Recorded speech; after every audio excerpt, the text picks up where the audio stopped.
Assalamualaikum, saya Siti Aminah, nombor matrik 17 DKA 20F1032 dari kumpulan 4 bersama rakan-rakan saya yang berada di dalam video ini akan membentangkan tentang konsep peradaban Timur dan Barat. Definisi bagi tamadun Timur ialah merujuk kepada masyarakat dari tamadun pribumi, tamadun Islam, tamadun Jepun, tamadun Cina dan tamadun India, iaitu masyarakat Islam. Seterusnya, saya akan membentangkan dari segi tamadun Islam iaitu kedudukan agama Islam menjadi cara hidup yang mencakupi keseluruhan kehidupan manusia, sama ada keduniaan atau keagamaan. Selain itu, ialah pembaharuan dalam Islam adalah mengikut agama, tetapi bukannya agama yang mengikut pembaharuan. Walaupun begitu, ia tetap fleksibel dan tidak rigid. Seterusnya, konsep kesepaduan dan pengawalan dalam Islam pula ialah segala bentuk pembangunan kebendaan berkait rapat dengan kerohanian.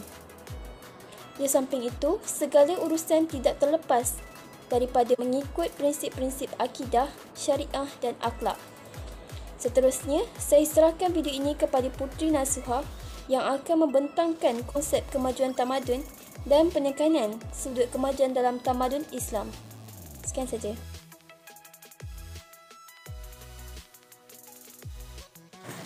Assalamualaikum dan salam sejahtera. Nama saya Puteri Nasuha binti Mak Rizal, nombor matrik 17 DKA 20F1030. Terima kasih kepada Siti Aminah kerana menerangkan tentang kedudukan agama dan konsep kesepaduan dan pengawalan. Seterusnya, saya akan memberitahu sedikit mengenai tajuk saya, iaitu konsep kemajuan dan penekanan sudut kemajuan dalam tamadun Islam.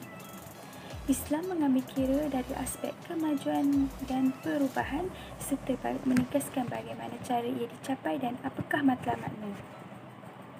Seterusnya, Islam menolak sebahagian kaedah iaitu matlamat menghalalkan cara.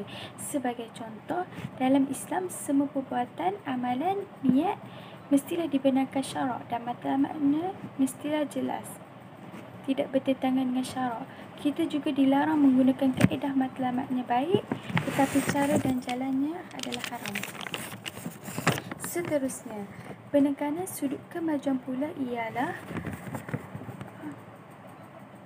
Islam menekankan aspek kerohanian berbanding kebendaan. Memfungsinya nilai kebaikan menyebabkan berkembangnya sifat kemanusiaan dan akhlak yang mulia, sejurus membawa kepada kemajuan Islam yang bersifat lengkap. Pembangunan dan kemajuan dalam Islam adalah alat untuk mencapai kesempurnaan zaman.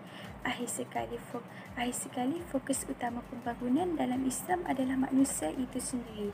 Sekian daripada saya serahkan video ini kepada Amal.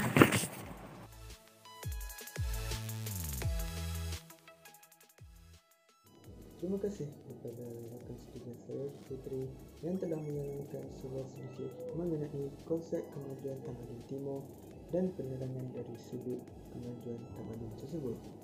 Assalamualaikum dan salam sejahtera. Saya Muhammad Ahmad bin Ishaq, nombor matrik 17 DKA 20F1026 akan menerangkan tentang tamadun Barat. Definisi bagi tamadun Barat.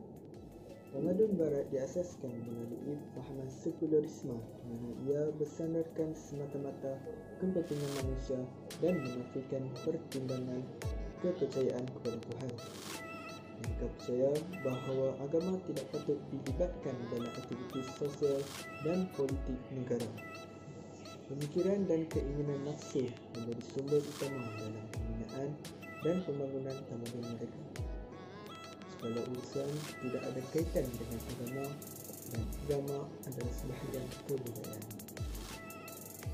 Agama tamadun Barat dicorak oleh perubahan budaya dan kemajuan tamadun Barat berasaskan keuntungan dan tamadun Barat mengamalkan konsep selamat menghalalkan cara.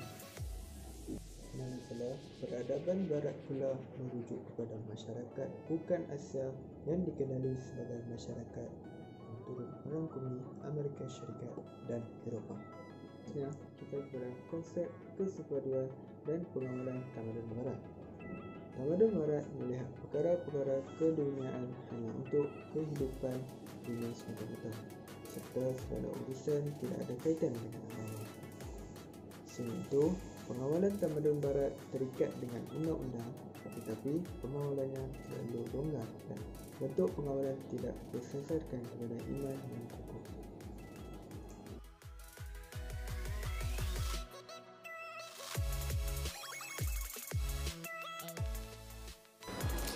Assalamualaikum dan selamat sejahtera. Saya Nur Farsha Balkis binti Yang Rosi dari kelas 3A1A.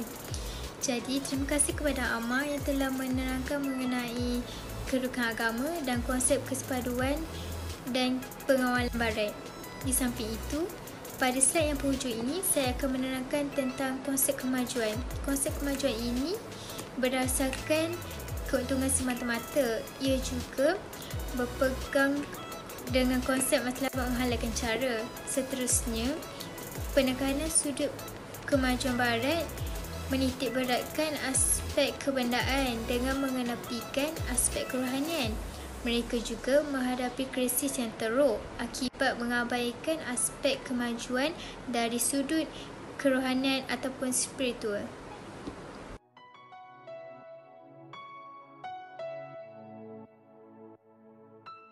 Untuk slide yang terakhir ini, saya akan menerangkan tentang kesimpulan bagi tajuk konsep peradaban Timur dan Barat.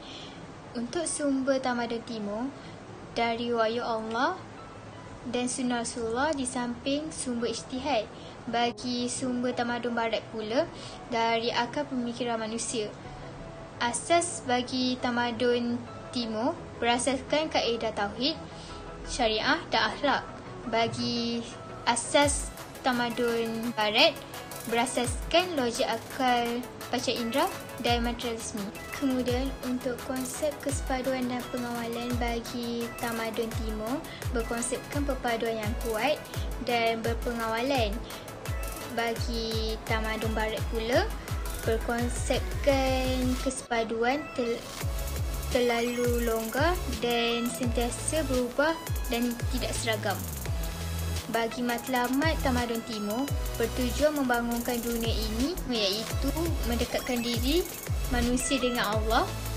Bagi tamadun Barat pula tertumpu pada hubungan manusia dengan alam untuk kepuasan hidup di dunia semata-mata.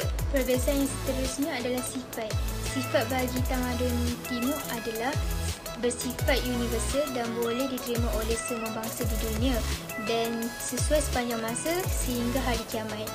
Sifat bagi tamadun Barat pula sesuai untuk kelompok mereka sahaja, malah perlu diubah setiap masa, tempat dan situasi manusia. Bagi perbezaan yang terakhir adalah kedudukan agama dalam tamadun. Untuk tamadun Timur, Islam adalah al-din yang mencakupi segenap aspek kehidupan. Ia akan memandu manusia untuk membentuk tamadun. Bagi tamadun Barat pula, meletakkan agama sebahagian daripada kebudayaan. Ia dipandu oleh akal mereka, bukannya agama. Sekian sahaja daripada kumpulan saya, iaitu kumpulan 4. Saya Nur Farsha Balkis binti Yang Rosti akan mengakhiri penerangan saya di sini. Sekian, terima kasih.